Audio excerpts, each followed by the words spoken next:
Hello everyone, this is Tim, and today I'm going to have to do a summary for my Lamentations of the Flame Princess game because the recording software I was using bugged out about 2 hours into the recording, and I tried to get a little bit of it recorded at the end. I don't know if it really worked out that well. If I did record anything, I'll tag it to the end of this video just so there's something there, but I just want to make a video real quick while everything's still fresh in my head. So the session started off with the group of characters heading back to the inn and resting up, healing up some of their injuries.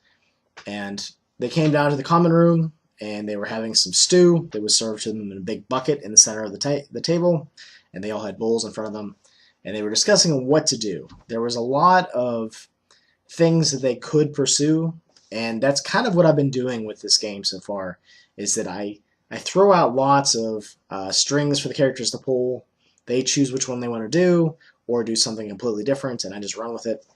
And there's a lot of things like there's this evil book, or just a book with a chain on it that moves of its own volition. Owen was the invisible boy that's in the town that only the characters can see for some reason, and he was kidnapped by this old man, and he ended up killing this old man, and he told players about this, the player characters, and they never really investigated it. So that was their plan today. That's what they chose to do.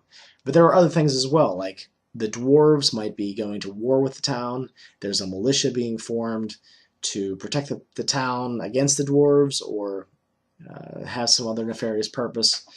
The group isn't really sure. The militia was started by the old mayor that they killed in the last session. So what's going on with the militia, they're not really sure. So there was that. There was the witch corpse that they haven't taken care of. It's just sort of laying in the witch's house at the moment. The trees off in the distance, so if you look up from the town up into the mountains, into the hills, all of the greenery is being taken over by these red-leafed, white-blossomed things. It's almost like a tree gets possessed by these. So they're not really sure what's going on there either, but as they look up, instead of seeing green, everything is red and white. So they're a little concerned about that because the last time they went up into the hills and the mountains, the blossoms, there's small fruit that's being grown in these blossoms, and whatever's in there is moving. So there's something brewing off in the distance that seems like it's taking over everything. So there was that as well, that's sort of brewing in the background. Temper, who was trapped in the sword with a fiery djinn, his soul has been removed from the sword and put back into his body. So this worked out very nicely because Carl was able to come play again, and he hasn't played for a while. So we were sort of filling him in the background, what happened. And in addition to this, Aaron of Zerk 83 and Fighter Mage Cleric, I think there's another one in there. I'll put his link down below with everybody else. He started playing in the game today. So today we had 4 people playing, and it would have been really great to get that audio recorded, but I'm a caveman when it comes to technology, and the program just had a problem. I'm not really sure what exactly happened. So, okay, that happened. They learned that the descendant of the original founder of Pembrokeshire, Jonathan Pembroke, was actually the person that was talking to the mayor in last session, and he was the one that was killed by the knight when the knight just punched him in the face and just broke all the bones in his face, broke his neck. And during the session today, there was a procession of a lot of the townsfolk. They sort of look up to this man. He's sort of the hereditary, not necessarily leader, but someone that they look up to. And they were taking him to the town center to lay on top of the bier that is there that they built again. And that's just how the town does things. Their religious rituals involve laying a body out in this bier, letting the crows eat the good parts, and taking it to the All, which is their monotheistic deity. And the sinful parts are eaten by the Sin Eater, and he was there as well, waiting for all the good flesh to be eaten. So that happened. They wanted to find out what happened to Owen, the Owen Invisible Boy. Why was he kidnapped by this old man? What did the old man have to gain from it? And when they went to the blubberer and oil shop, that's what he does. He sort of makes the oil for all of the lamps in town, all of the lamp posts that are all over the place. And they kind of made a disturbing discovery that it seemed like this man was kidnapping children, rendering them down, and using the oil and fats and things in his products. At least that's what they had suspected. And there was 10 cages in there, suspecting that he had done this quite a lot. Sometimes must have had up to 10 kids in this place. So it was very disturbing.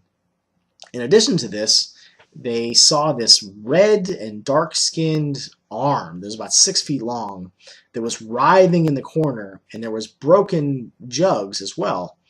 And as they looked around the place, they found that there were other jugs that had various parts growing in them. And they looked around, they found a journal. Apparently the man had found a finger that was moving off in the hills when he was doing some exploring out there. He brought it back and learned that it was growing, and that he could get blubber and fat and oil from this thing and use it in his various formulas for the oil. And he kept putting whale oil on everything, but it was obviously something different, something other than what he was selling. So they got some acid from the alchemist. They figured out a way to destroy all these parts. They gathered things up, and they realized that this oil vendor had been selling the stuff all over town. So there were various places that things were growing up out of these tubs of oil. So there were little troll parts, as they kind of came to call it, all over the town. So using the militia and using their connection with Rupert Irving, the new mayor of the town that they sort of put into place, they were able to collect all these oil containers, dump it all with acid, or burn the rest. But before they did that, there was one partially constructed troll that was writhing in the basement of the alchemist. They wrapped it in a wedding dress and dumped acid on it, because the wedding dress was the only thing they could find that could keep it sort of contained. And there was another one, a 15-foot tall one, that was rampaging through town, breaking things, breaking windows. It was chewing onto the guts of a half dismembered person, pulling the intestines out of its the stomach and the legs. And they attacked it. Now, it was interesting because they were also, at the same time as this thing was attacking, there were troll parts growing out of all the lamps that were all around town. Like legs were coming out of the small holes and growing, and these troll parts were stuck in the street lamps. They couldn't get out, but yet their flesh kept regenerating. So they took some time to pour acid on those or get those out of there. And Aaron's character, Ash, was on top of one of these poles and started shooting arrows, while everyone else ran around this line of buildings that was next to them to try to attack it. Well, the trolls saw Aaron's character, Ash, on the top of the pole, jumped onto the side of this building and was climbing up to try to take a swipe at him. Well, in that process, Zig's character, Rayhan, ran up with a rapier and got a critical hit, jammed it right up into the I guess it wasn't critical. It was a sneak attack. And he jammed it right up into the foot, into the ankle, into the thigh, and let go of the rapier. Meanwhile, Jeremiah's character, Ramelzi, using spider climb, climbed up to the side of the building and pulled out one of these jugs of acid and tried to throw it. Well, he rolled really badly, and he ended up pouring some on his own foot. His foot is falling apart, is being destroyed. And on his second attack, he managed to roll a 1. And I'm using these crazy D30 critical charts and fumble charts. And he managed to roll friendly fire. So instead of hurling this jug of acid at the troll and horribly wounding the troll, he fumbled and whipped the jug right in Zig's character's face, in Rayhan's face. So he got acid exploded all over his face. And I let Zig describe what happened, and his nose got melted off, his lips, he had partial skull showing through his face, and then came dripping out of his the bottom of his mouth, through his chin, because he was praying to Vidartha, his sun god, to try to help him with the pain. And he was also using his own hands to get the acid off his face, and so his hands were all destroyed as well, bones and cartilage showing through. They managed to kill the troll, and this was via critical roll. Aaron was shooting from the top of the the pole, the lamp post, and he managed to get a critical. And again, this sort of balanced things out. So we had the critical fumble, and then he got the critical result. And it was interesting the way I did things. These D30s, these D30 charts I'm using, I took a lot of inspiration from James Radji's Green Devil Face PDFs. So there's lots of weird results in there. Results that have nothing to do with the actual damage dealt. So he managed to roll one that said, if you kill something within the next, this session, you gain a whole level because of it. That's kind of, some people might think it's kind of gamey or whatever, but it's wacky, and I think it really feels that it feels like it's a part of Pembrokeshire. It's a very strange, surreal place, and I kind of wanted to bring that in via these charts. So anyway, Aaron actually did end up killing it. It was, there was no additional damage, but he rolled well, and because the creature had been stabbed through the foot by the sneak attack from Rayhan, it died. So that was good. So anyway, Aaron's first game playing an elf that has a very slow XP progression, he actually got like a ton of XP from this encounter. And the role playing that came about this was amazing, because Jeremiah, his character, felt absolutely horrible for throwing acid into his mentor / friend's face, and I really regret that I wasn't able to capture that. It's really bugging me. So they managed to destroy all the troll parts as far as I know, but they also came to the conclusion that that finger that was found in the hills leads them to believe that there is some troll creature out there, and it might be only one of them, but all of these things happen because of that troll creature's blood and this oil merchant that was really just doing something that was ridiculous. It also burned very well, so he advertised it burns brighter, burns hotter, such and such, and it sold very well, so there was lots of this oil around town. So they took care of that. They talked to Owen and tried to figure out, well, I guess the children were being abducted, and he was using that instead of whale oil. And they kind of said, well, there's no seas or oceans around here, so that led them to believe that, okay, he was probably doing this.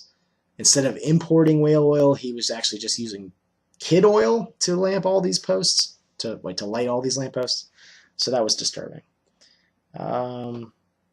They had talked about the fact that there's still 2 children of this devil blood, demon blood, that they need to take care of with the angelic sword, but they didn't do anything with that yet. They talked to Rupert, and they were asking questions about that rock material that heals, that has a pulsing green glow. And he had told them at first that he made it from pouring various elixirs together, but he came clean and said that it was just there underneath his floorboards, and one day he fell through and discovered it and has been sort of experimenting with it ever since. And that's why he gave them prototype chunks, because he didn't know what it did. So they're already learning that Rupert is very risky and is willing to use human trials for just about everything that he makes. So a lot of his elixirs and stuff he just tried out on the populace. So they kind of like, maybe we shouldn't put this guy in mayor, but he's still helpful, and he's been honest for the most part. There was one thing that happened right after the fight.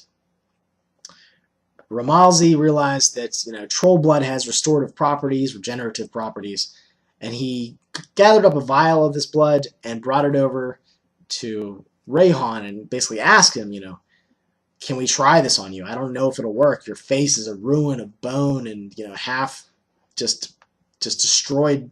It just looked horrible. And he said no in like this gritty kind of voice, because his face is destroyed. And Rupert Irving, the alchemist that has now become the mayor, asked to see this blood. And he didn't really ask for permission. He just splashed it right into Rayhan's face, because that's just how he is. He's risky. He's willing to try things out and see what happens. And skin and bone started to reform. The only problem was all the missing flesh that was on Rayhan's face has now been replaced with this like dark red troll skin. And his nose is like, everything's the same form. just a different color.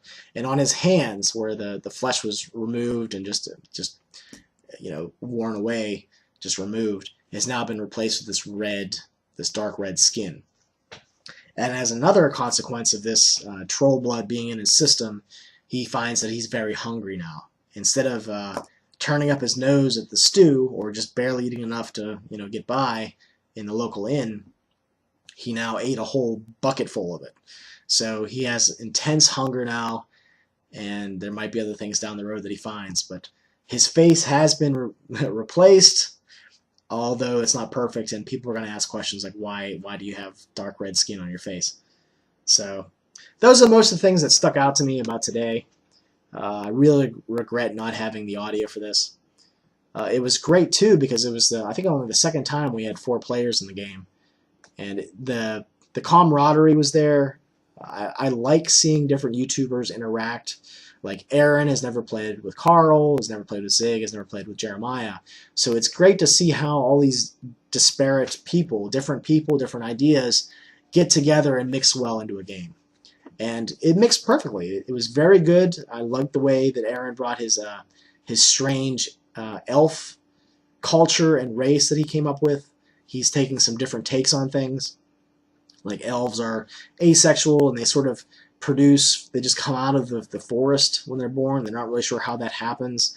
They live a long time, but whenever one dies, another one comes forth. So there's a lot of cool things there, a lot of things that I let Aaron run with, and I like that he's putting some of the elven tropes on their ear and doing his own thing. And it's cool too, because he's bringing that in the middle of the game, as well as some of the background stuff that I suggested. Like, they all have all these adventures in the past that they've dealt with, but they're not fleshed out. And I'm just telling the players, as the game goes on, bring those about in dialogue. So Aaron brought the idea that Ramalzi had helped him learn how to use his elven magic. He has these sort of stones that he focuses on to produce a magical effect.